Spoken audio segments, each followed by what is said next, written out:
তাহলে হে দেবর্ষি, সেই কৃষ্ণ চরিত্র বর্ণন করার জন্য কৃষ্ণ প্রেমেরও তো দরকার। যতক্ষণ পর্যন্ত কৃষ্ণ প্রেম হবে না, ততক্ষণ পর্যন্ত কৃষ্ণ চরিত্রের বর্ণন করাও সম্ভব নয়। কৃষ্ণের কৃপা না হলে, গোবিন্দের কৃপা না হলে কেউ গোবিন্দের কথা বলতে পারে, কেউ গোবিন্দের গুণানুবাদ গাইতে পারে, সেটা সম্ভব নয়। সেই কৃষ্ণ প্রেম কি করে পাবো? দেবর্ষি নারদ বললেন, একমাত্র সাধু সঙ্গ, বৈষ্ণবের সঙ্গেই কৃষ্ণ প্রেম পাওয়া সম্ভব। যতক্ষণ পর্যন্ত বৈষ্ণব সঙ্গ করবে না, যতক্ষণ পর্যন্ত কৃষ্ণ ভক্তের সঙ্গ করবে না, ততক্ষণ পর্যন্ত এই কৃষ্ণ প্রেম পাওয়া সম্ভব নয়। মহর্ষি বেদব্যাস বলছেন, প্রভু আপনার থেকে বড় বৈষ্ণব আর কোথায় পাবো? আপনার থেকে বড় কৃষ্ণ ভক্ত কোথায় পাবো?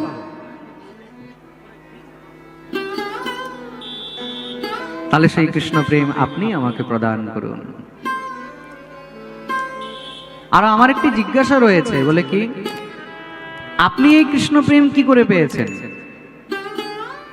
সবসময় যে আপনি শুধু কৃষ্ণ নাম গুণগান করে বেড়ান, এই কৃষ্ণ প্রেম আপনি পেলেন কোথায়?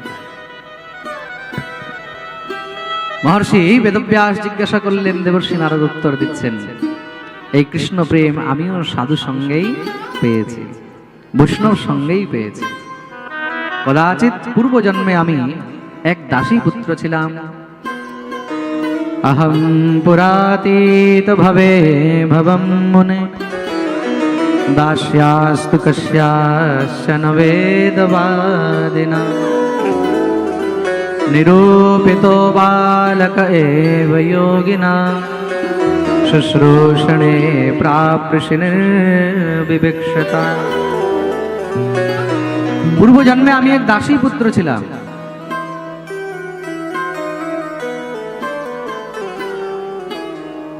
একবার আমাদের গ্রামে কিছু সাধু বৈষ্ণব তারা চাতুর্মাস্য করতে এসেছেন।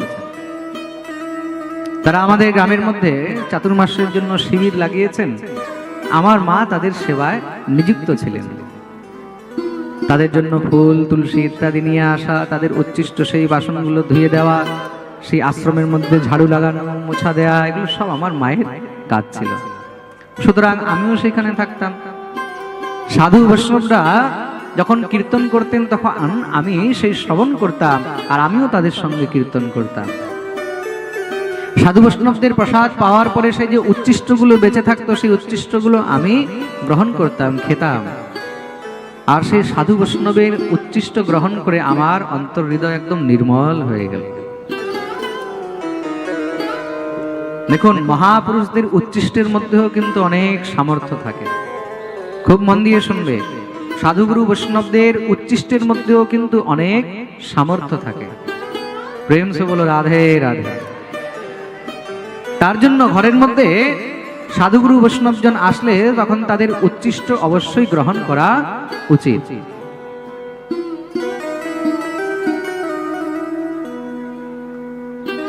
তোমরা যদি সামনে এরকম কথাবার্তা বলো, আসা যাওয়া করো না, ডিস্টার্ব হবে কিন্তু।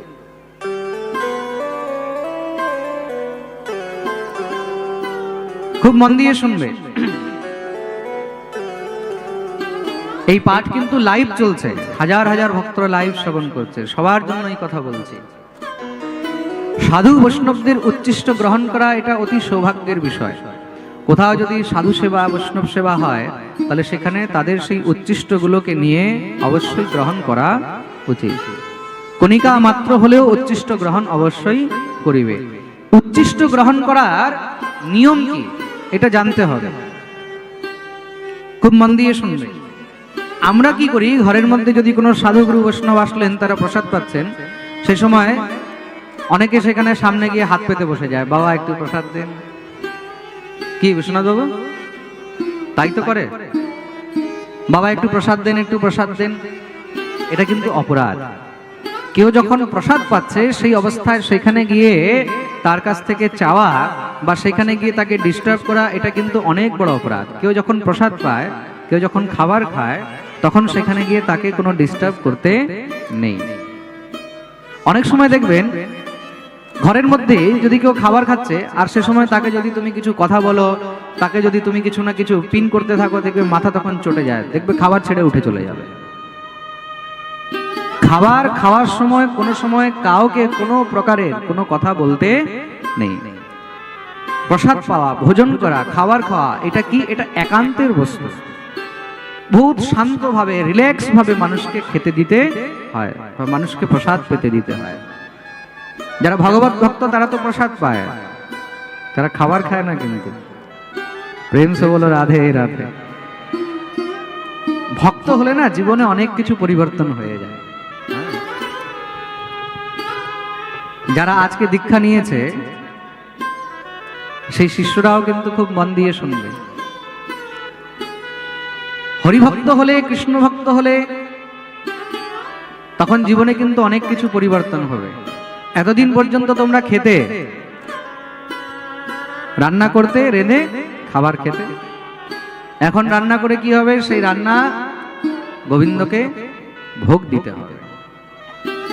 রান্না করে গোবিন্দের সামনে যখন সেটাকে নিবেদন করবে, সেটাকে কি বলা হয়? জোরে বলো। প্রসাদ নয়, ভোগ। গোবিন্দের সামনে নিবেদন করা হয়েছে, ভগবানের সামনে প্রসাদ নিবেদন হয় না। ভগবানের সামনে প্রসাদ নিবেদন হয় না, কি নিবেদন হয়? ভোগ নিবেদন হয়। যখন আপনি রান্না করলেন, সেটা কি আপনি ভোগ তৈরি করলেন? কার জন্য? গোবিন্দের জন্য। শ্রী রাধা গোবিন্দ প্রীত্যর্থে, রাধা গোবিন্দের প্রীতির জন্য আপনি ভোগ ঠাকুরের সামনে নিবেদন করলেন। শব্দই পরিবর্তন হয়ে গেল। এতদিন পর্যন্ত আপনি কি করছিলেন? খাবার তৈরি করছিলেন। এখন কি তৈরি হলো? কি হলো? ভোগ। গোবিন্দের সামনে ভোগ নিবেদন হলো, এবার সেটা কি হয়ে গেল? প্রসাদ। ভগবান যখন গ্রহণ করলেন, গোবিন্দের সামনে সেটা নিবেদন করা হলো, সেটাকেই বলা হলো প্রসাদ। কি বলা হলো? প্রসাদ। আর সেই প্রসাদটাকে আপনি যখন গ্রহণ করবেন, তখন সেটাকে কি বলা হয়? প্রসাদ পাওয়া। প্রসাদ খাওয়া নয়, খাবার খাওয়া হয় আর প্রসাদ পাওয়া হয়। প্রেম সে বলো রাধে রাধে। পরিবর্তন হলো কি না? শব্দেই পরিবর্তন হয়ে গেল। যেখানে শব্দে পরিবর্তন হলো, সেখানে ভাবেও পরিবর্তন হবে। আর যেখানে ভাবে পরিবর্তন হবে, সেখানে ভক্তির দিকে সহজেই অগ্রসর হয়ে যাবে। ভক্তির দিকে অগ্রসর হতে হলে সর্বপ্রথম ভাব শুদ্ধ হতে হবে। আর ভাব শুদ্ধ কিভাবে হবে? একমাত্র আহার দ্বারাই ভাব শুদ্ধ হতে পারে। যতক্ষণ পর্যন্ত আহার শুদ্ধ হবে না, ততক্ষণ পর্যন্ত আপনার ব্যবহার শুদ্ধ হবে না, বিহার শুদ্ধ হবে না। আর আহার বিহার শুদ্ধ না হলে তখন আপনার ভাবও শুদ্ধ হবে না। আর ভাব শুদ্ধ না হলে ভক্তি প্রবেশ করবে না। ভগবান বলছেন, निर्मल मन जन सो मोहि पावा। निर्मल मन जन सो मोहि पावा। निर्मल मन जन सो मोहि पावा। निर्मल मन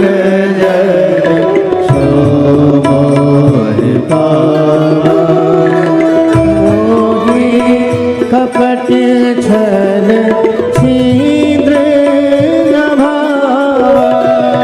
मोहि कपट छल छिद्र न भावा।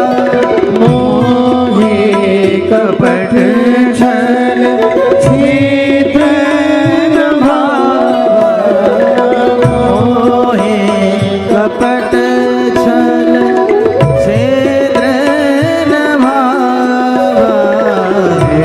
निर्मल मन जन सो मोहि पावा। निर्मल मन जन सो मोहि पावा।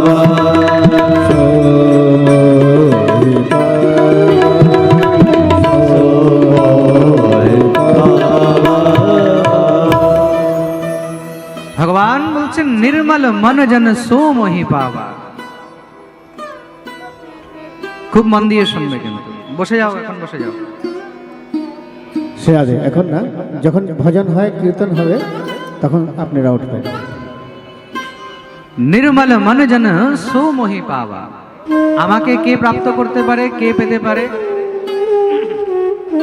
বলে যার মন নির্মল রয়েছে, যার মন নির্মল একমাত্র সেই আমাকে পেতে পারে। কিন্তু কেন? মোহি কপট ছল ছিদ্র ন ভাবা। আমি কপট ছল ভালোবাসি না। যার মন নির্মল আমি একমাত্র তাকেই প্রাপ্ত হইয়া থাকি। তো মন নির্মল কি করে হবে? যতক্ষণ পর্যন্ত মন মলিন থাকবে ততক্ষণ পর্যন্ত ভগবান আসবেন না। আমাদের মনের মধ্যে তো অনেক ময়লা ভরা রয়েছে, রয়েছে কিনা? একটু একটু নয়, একদম ময়লার গাদ ভরে রয়েছে।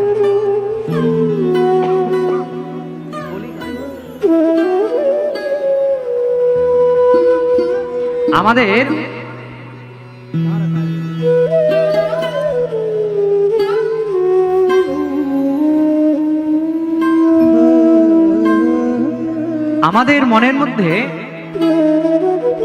শুধু ময়লা নয়, ময়লার গাদ ভরা রয়েছে। এই ময়লার গাদ যতক্ষণ পর্যন্ত পরিষ্কার হবে না ততক্ষণ পর্যন্ত ভগবান এখানে প্রবেশ করবেন না। রাস্তায় যদি কোথাও নোংরা পড়ে থাকে, কোথাও যদি ময়লা পড়ে থাকে, সাধারণ মানুষও সেখানে দাঁড়াতে চায় না। দাঁড়াতে চায় কি? হ্যাঁ, আপনারাও দেখবেন সেখান থেকে নাক বন্ধ করে পেরিয়ে যাবে।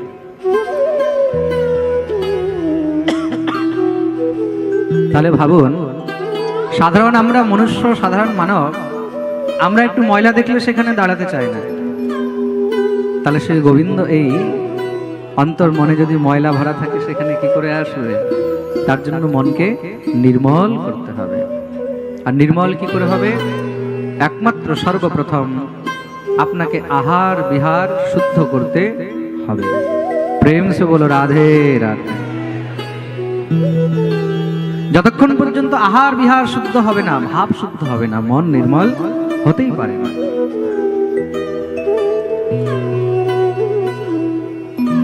এটা কিন্তু একদম পাক্কা কথা। আপনি যদি কয়লার খনির মধ্যে ঢুকেন আর যদি আপনি ভাবেন যে না আমার গায়ে একটুও কালির দাগ লাগবে না, সেটা সম্ভব নয়। সম্ভব কি? আপনার আহার বিহার শুদ্ধ নেই আর আপনি যদি ভাবেন আমার ভক্তি হয়ে যাবে, সম্ভব নয়। তার জন্য আগে ভাব শুদ্ধ, তার জন্য উচ্ছিষ্ট। আর উচ্ছিষ্ট কিভাবে? মহাপুরুষগণ প্রসাদ পেলে তখন, বা কেউ যদি খেতে বসেছে তখন তাকে কখনো ডিস্টার্ব করতে নেই। কেউ প্রসাদ পাচ্ছে সেই সময় গিয়ে চাইতে নেই, বাবা একটু প্রসাদ দাও, প্রসাদ দাও, কখনো নয়। উচ্ছিষ্ট মানে কি? প্রসাদ পাওয়ার পরে যেটা ছেড়ে দেওয়া হয়, যেটা রেখে দেওয়া হয়, সেটা হলো উচ্ছিষ্ট, সেটা হলো প্রসাদ। কেউ প্রসাদ পাচ্ছে সেই সময় কখনো তার মাঝখানে গিয়ে নিতে নেই, এটাতে অপরাধ হয়। প্রসাদ পাওয়ার পরে থালের মধ্যে যদি কিছু বেঁচে থাকে, এক কণিকাও বেঁচে থাকে, সেটাই হলো উচ্ছিষ্ট। ভক্তদের কর্তব্য কি, শিষ্যদের কর্তব্য কি? সেই উচ্ছিষ্টকে গ্রহণ করবে। মাঝখানে গিয়ে কখনো হাত পাতবেন না, মনে থাকবে তো? হ্যাঁ, প্রেম সে বলো রাধে রাধে। আরে বলো না, আরো জোরে, আরো জোরে, এখনো শুনতে পাইনি। জয় জয় শ্রী রাধে।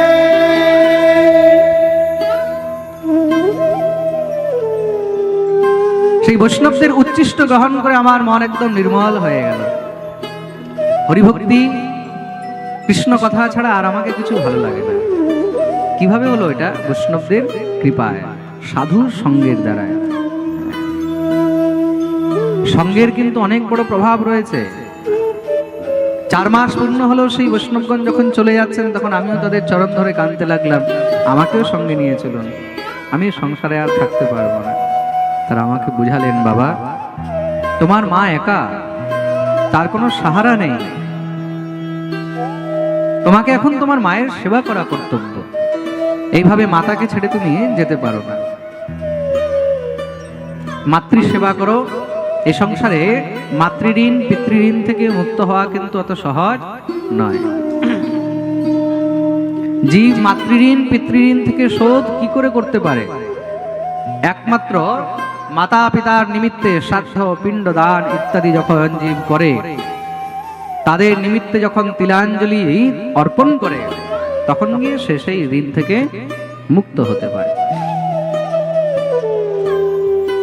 নারদকে বুঝিয়ে গেলেন, যখন সময় আসবে তখন নিশ্চয়ই তুমি আমাদের কাছে আসতে পারবে। কিন্তু দেবর্ষি নারদের তো গোবিন্দের চরণে প্রীতিযুক্ত হয়ে গেছে, আর একবার ভগবানের চরণে প্রীতিযুক্ত হলে তখন এই সংসারে আর কিছু ভালো লাগে না। একবার যদি কারোর প্রেম হয়ে যায় না, এই প্রেমটা কিন্তু খুব মারাত্মক জিনিস। তখন প্রেমী আর প্রিয়তমের মধ্যে অন্য কাউকে তখন দেখতেও ভালো লাগে না। প্রেম সে বলো রাধে। আওয়াজ বাড়াও। এটা যে প্রেম করেছে সেই বুঝতে পারবে। তোমরা প্রেম করেছো? করেছো? কেউ করলে কি আর বলবে? প্রেম সে বলো রাধে রাধে। প্রেম কাকে বলে জানো? এই মানুষ মানুষের প্রেম, ছেলে মেয়ের প্রেম প্রেম নয়, এটা হলো কাম। এটা কি? কাম। যেখানে বাসনা সুষুপ্ত ভাবে লুকিয়ে রয়েছে সেটা হলো কাম, সেটা প্রেম নয়। আত্মেন্দ্রিয় প্রীতি বাঞ্ছা তারে কহে কাম, আর কৃষ্ণেন্দ্রিয় প্রীতি বাঞ্ছা ধরে প্রেম না। চৈতন্য চরিতামৃতে কবিরাজ গোস্বামী পাদ বর্ণন করছেন, যেখানে আত্মসুখের জন্য, যেখানে নিজের সুখের জন্য আমরা ছুটে বেড়াচ্ছি সেটা প্রেম নয়, সেটা হলো কাম। আর যেখানে কৃষ্ণেন্দ্রিয় প্রীতি হয়, যেখানে গোবিন্দকে কি করে আমরা আনন্দিত রাখতে পারি, ভগবানকে কি করে আমরা খুশি রাখতে পারি, সেই ভাব অন্তর মনে যখন জাগ্রত হয়, আর সেই গোবিন্দের সঙ্গে যখন আমাদের সম্বন্ধ যুক্ত হয়, সেটাই হলো প্রেম। যেখানে কোনো বাসনা নেই, যেখানে কোনো কামনা নেই, যেখানে সুষুপ্ত কোনো প্রকারের কোনো ইন্দ্রিয় প্রীতির ইচ্ছা নেই, সেটাই হলো প্রেম। এই জগতের মধ্যে জীবের সঙ্গে কিন্তু কখনো প্রেম হয় না। এই প্রেম তো হলো ক্ষণভঙ্গুর। যতদিন পর্যন্ত আকর্ষণ আছে ততদিন পর্যন্ত প্রেম মনে হবে, আকর্ষণ শেষ প্রেমও নষ্ট হয়ে যায়। প্রেম সে বলো রাধে রাধে। আমি এমনও জীবনে অনেক দেখেছি, 7 বছর 8 বছর 10 বছরের প্রেম, সেই প্রেমের পরে আবার বিয়ে করেছে, বিয়ের পরে দেখা গেল বেটা 2 বছরও থাকতে পারলো না। বুঝতে পেরেছো? তাহলে এটা কি? এটা কি প্রেম? এগুলো প্রেম নয়, এগুলো হলো শুধুমাত্র কাম। এক রাজা ছিল, সে রাজা একবার নিজের নগরের মধ্যে ঘুরতে গিয়ে হঠাৎ করে সেখানে রাস্তায় একটি খুব সুন্দর একটি স্ত্রীকে দেখেছে। সেই স্ত্রী পরমা সুন্দরী, তাকে দেখে সেই রাজা তার প্রতি মোহিত হয়ে গেলেন। তাকে দেখে রাজা তার প্রতি এমন মোহিত যে রাজা খাওয়া দাওয়া সব ছেড়ে দিয়েছে, মন্ত্রীবর সব চিন্তিত হয়ে গেলেন। মহারাজকে জিজ্ঞাসা করলেন, মহারাজ হয়েছে কি আপনার? মহারাজ বলছেন, কি বলবো মন্ত্রীবর, আমি আজকে নগরে যখন বেরিয়েছিলাম সেখানে এক সুন্দর অপূর্ব সুন্দর নারীকে দেখেছি, আর যখন থেকে তাকে দেখেছি তার প্রতি আমার প্রেম হয়ে গেছে। তাহলে মহারাজ এখন কি করা যায়? বলে, দেখো আমি তাকে বিবাহ করতে চাই, যদি আমি তাকে না পাই তাহলে আমার বেঁচে থেকে কোনো লাভ নেই। মন্ত্রীবর তখন জিজ্ঞাসা করলেন, কেমন ছিল, কোন জায়গায় ছিল? রাজা বললেন, খুঁজে খুঁজে সেই নারীকে বের করা হয়েছে। তার ঘরে গিয়ে উপস্থিত মন্ত্রীবর, তিনি যখনই সেই নারীকে দেখলেন, দেখেই তো মন্ত্রী একদম আশ্চর্য পড়ে গেছেন। এই কি, সেই স্ত্রী তো বিবাহিতা, তার সিঁথির মধ্যে সিঁদুর রয়েছে, হাতের মধ্যে তার শাখা রয়েছে, চুড়ি রয়েছে, দেখে বুঝে গেলেন সে তো বিবাহিতা। তাকে জিজ্ঞাসা করলেন, আপনি অমুক দিন সেই বাজারে অমুক জায়গায় অমুক দোকানে গেছিলেন কি? বলে হ্যাঁ হ্যাঁ। বুঝে গেলেন এ তো সেই। কি হয়েছে? বলে না না মহারাজ, আমাদের রাজ্যের রাজা আপনাকে দেখে আপনার প্রতি আকর্ষিত হয়েছেন আর তিনি আপনাকে বিবাহ করতে চান। সেই স্ত্রী বলল, আপনি তাহলে রাজাকে গিয়ে বলুন যে আমি তো বিবাহিতা, আমার তো স্বামী রয়েছে, আমি কি করে বিবাহ করতে পারি? মন্ত্রীবর এসে রাজাকে বললেন, মহারাজ আপনি যে নারীকে দেখেছেন সে তো বিবাহিতা। রাজা বললেন, হ্যাঁ আমি জানি, আমি দেখেছি সে বিবাহিতা, কিন্তু আমি তাও তাকে বিবাহ করতে চাই। রাজা তো এই সংসারের মধ্যে কিছু জিদ কিন্তু খুব খারাপ হয়। এক হলো রাজহট, রাজা যদি কোনো জিদ করে নেয় পুরো রাজ্যকে বরবাদ করে দিতে পারে। দ্বিতীয় হলো স্ত্রীহট, কোন স্ত্রী যদি একবার জিদ শুরু করে দেয় পুরো ঘরকে একদম বিনাশ করে দিতে পারে। আর তৃতীয় হলো বালহট, বাচ্চাদের জিদ। রাজা বললেন, হ্যাঁ আমি জানি তো, আমি দেখেছি। তার স্বামীকে যত চায় তত অর্থ সম্পত্তি সব দিয়ে দিয়ে। মন্ত্রী দৌড়ে এসেছে, সেই স্ত্রীকে এসে সব কথা বললেন। স্ত্রী হাসতে লাগলো।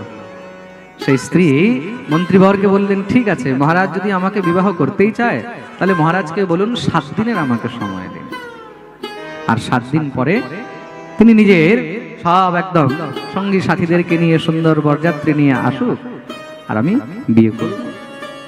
শুধু 7 দিনের সময়। মন্ত্রীবর কি রাজাকে বললেন। রাজা তো খুব প্রসন্ন হয়ে গেছে, আনন্দিত হয়ে গেছে। সেই স্ত্রী কি করেছে, সে কোনো কবিরাজের কাছ থেকে এমন ওষুধ নিয়ে এসেছে, সেই ওষুধ খেয়ে তার শরীর আস্তে আস্তে নষ্ট হতে লাগল। সর্দি হচ্ছে, কাশি হচ্ছে, তাকে দস্ত হচ্ছে। যত সর্দি হয়, কাশি হয়, আবার মাঝে মাঝে বমি হয়, কখনো কখনো দস্ত হয়, সে সেইগুলোকে কি করে বড় বড় হাঁড়ির মধ্যে সব জমা করছে। 7 দিন পরে রাজা নিজের সব সেপাশালার নিয়ে একদম বরযাত্রী নিয়ে এসে উপস্থিত। এসে দেখছে তো সেখানে কিছুই নেই, ঘরের মধ্যে কোনো সুন্দর সাজাবট নেই, ঘরের মধ্যে কোনো অনুষ্ঠানের কিছু চিহ্নই দেখা যাচ্ছে না। রাজা মন্ত্রীকে পাঠালেন, যাও যাও দেখো কোথায় সেই নারী। মন্ত্রী যখনই ঘরের দরজা খুলেছে দেখছে সেখানে একটি অস্থি পিঞ্জর বসে রয়েছে, শুধু খালি হাড় আর তার উপরে চামড়া, আর কিছুই দেখা যাচ্ছে না। জিজ্ঞাসা করলেন, দেবী এখানে এক খুব অপরূপ স্ত্রী থাকতো, সে কোথায়? সে তখন হেসে বলছে, আমিই তো সেই। সেই কি বলছো? না না, আমরা যাকে দেখে গেছিলাম সে তো তুমি নও। মহারাজকে দৌড়ে ডেকে নিয়ে আসলেন, মহারাজ এই দেখুন এই নারী বলছে এই নাকি সেই। রাজা তো দেখেই একদম আশ্চর্য হয়ে গেলেন, না না, সে কখনো হতে পারে না, আমি যাকে দেখে যার প্রেমে পড়েছিলাম সে তুমি নও। সেই স্ত্রী হেসে বলল, মহারাজ ঠিকই বলেছেন, আপনি যেই বস্তু দেখে প্রেমে পড়েছিলেন আমি সেই বস্তু এখন নই। আপনি যেই বস্তু দেখে প্রেমে পড়েছিলেন দেখুন সেই বস্তু। বলে সেই হাড়িগুলোতে যে সাজিয়ে রেখেছিল প্রতিটি হাড়ি খুলে খুলে দেখালো, কোনটার মধ্যে বমি, কোনটার মধ্যে কফ, কোনটার মধ্যে তার মল, কোনটার মধ্যে মূত্র। রাজা দেখেই সেখানে একদম বমি করতে লেগে গেছে। এই কি? বলে এগুলোই তো আমার শরীরের ভিতরে ছিল। আপনি এইগুলোকে দেখে আমার প্রতি আকর্ষিত হয়েছিলেন, এগুলো নেই, এখন আপনার আকর্ষণও নেই। রাজাকে বৈরাগ্য হয়ে গেল। এই প্রেম কেমন প্রেম? এটা হলো শুধুমাত্র কাম। প্রেম সে বলো রাধে রাধে।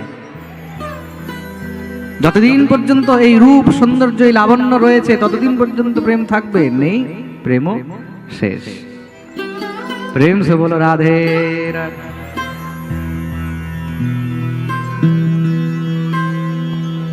সেই দাসী পুত্রের ভগবানের সঙ্গে প্রেম হয়েছে, আর ভগবানের সঙ্গে যখন প্রেম হয় তখন সামনে আর কিন্তু অন্য কিছু দেখা যায় না। দেবর্ষি নারদ মনে মনে ভাবছেন, যদি আমার মা না থাকতো তাহলে আমি তো ভগবানকে সহজেই এতদিনে পেয়ে যেতাম। হয়তো ভগবান শুনে নিয়েছে। একদিন তার মা গরুর দুগ্ধ দহন করে যখন ফিরে আসছে রাস্তায় কোনো বিষধর সর্প তাকে দংশন করলেন, তার মৃত্যু হয়ে গেল। নারদ আনন্দে নৃত্য করতে লেগেছে। আহা, প্রভু অসীম কৃপা করেছে, আমার আর ভগবানের মাঝখানে যে দেওয়ালটা ছিল সেই দেওয়ালটা পড়ে গেল। তিনি ভগবানের ভজনে মত্ত হয়ে গেলেন। দেখতে দেখতে অনেক দিন পেরিয়ে গেল, কিন্তু তাও ভগবানের যখন দর্শন হচ্ছে না, নারদের উৎকণ্ঠা বেড়ে গেল, মন চঞ্চল হয়ে যাচ্ছে। মনে মনে ভাবলেন, যদি ভগবান দর্শন না দেয় তাহলে আমি এখানেই দেহ ত্যাগ করব। বলে তিনি যখন দেহত্যাগের জন্য বিচার করে দেহত্যাগ করতে যাচ্ছেন, সঙ্গে সঙ্গে আকাশবাণী হলো, হে বৎস, এই দেহকে ত্যাগ করে কোনো লাভ নেই। কেন? তুমি যে এই চর্মচক্ষু দ্বারা আমার দর্শন করতে চাও সেটা সম্ভব নয়। তুমি আমার তেজকে সহ্য করতে পারবে না। হ্যাঁ, তোমার এই ইচ্ছা অবশ্যই পূর্ণ হবে।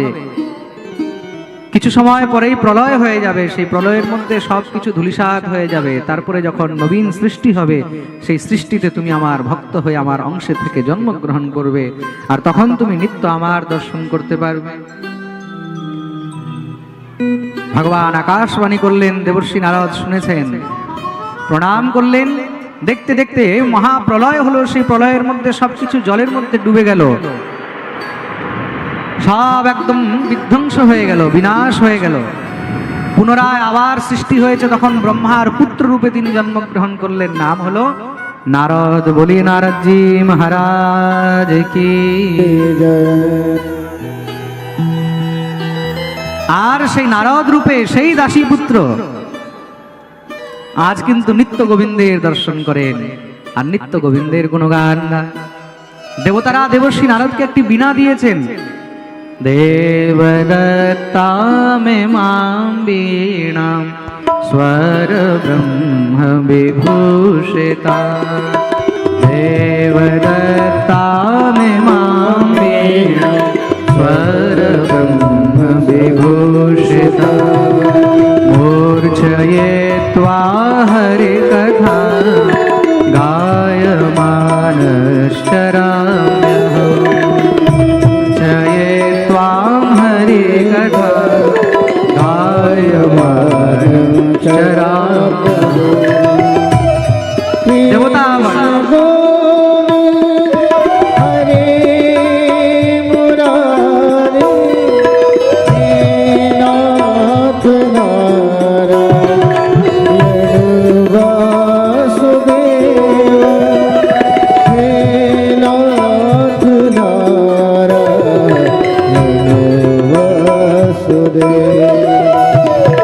দেবতাগণের দ্বারা প্রদত্ত সেই বীণা নিয়ে দেবর্ষি নারদ সবসময় শুধু গোবিন্দের গুণগান করে চলেছেন।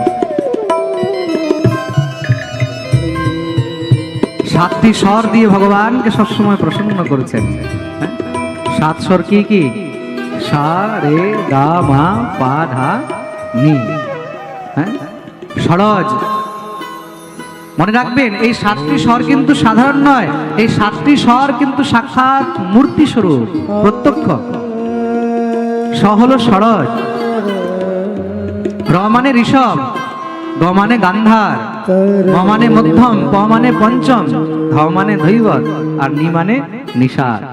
এই সমস্ত সুর দিয়ে এক এক করে ভগবানের গুণগান গাইছেন। গোবিন্দের দিব্য মহারাজ সবসময় গুণগান গেয়ে চলছেন।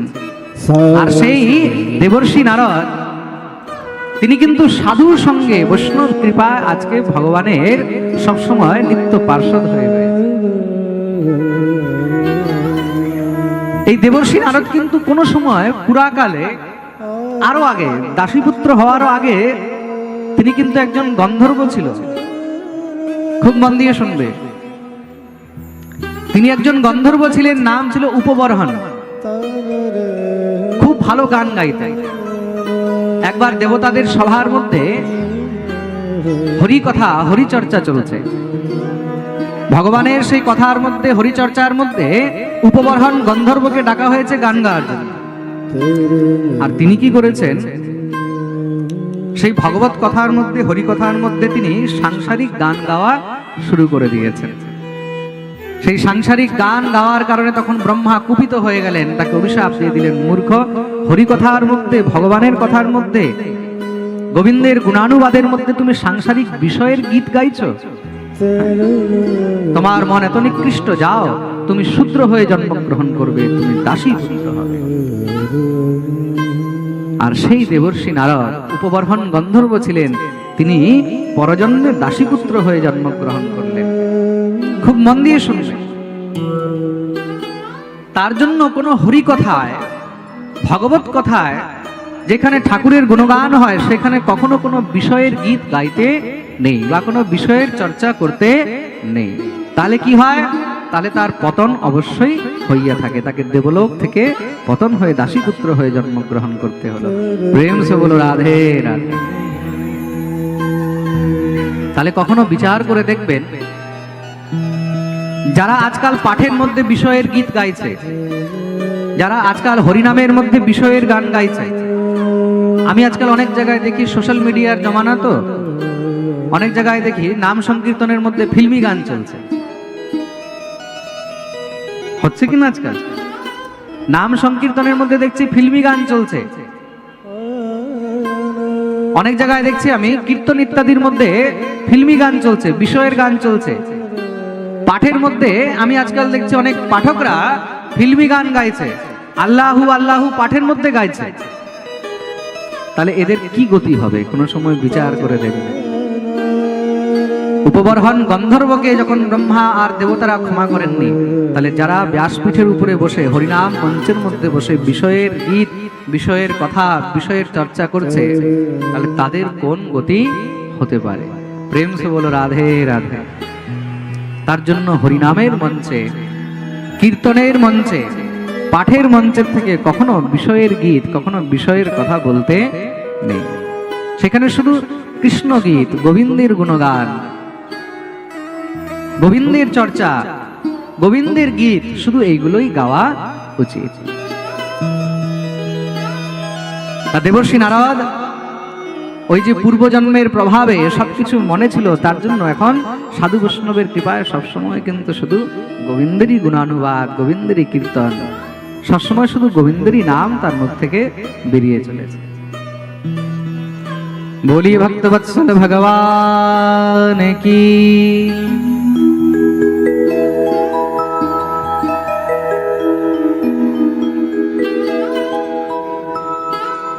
তা দেবর্ষি নারদ ভগবানের কৃপা প্রাপ্ত হয়ে সাধু বৈষ্ণবদের কৃপায় তিনি আজকে ভগবানের গুণানুবাদ গাইতে পারছেন। কেন? তিনি বাস্তবিক ভক্ত হতে পেরেছে।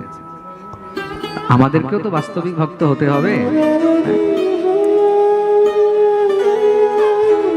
তা বাস্তবিক ভক্ত হতে হলে কি করতে হবে?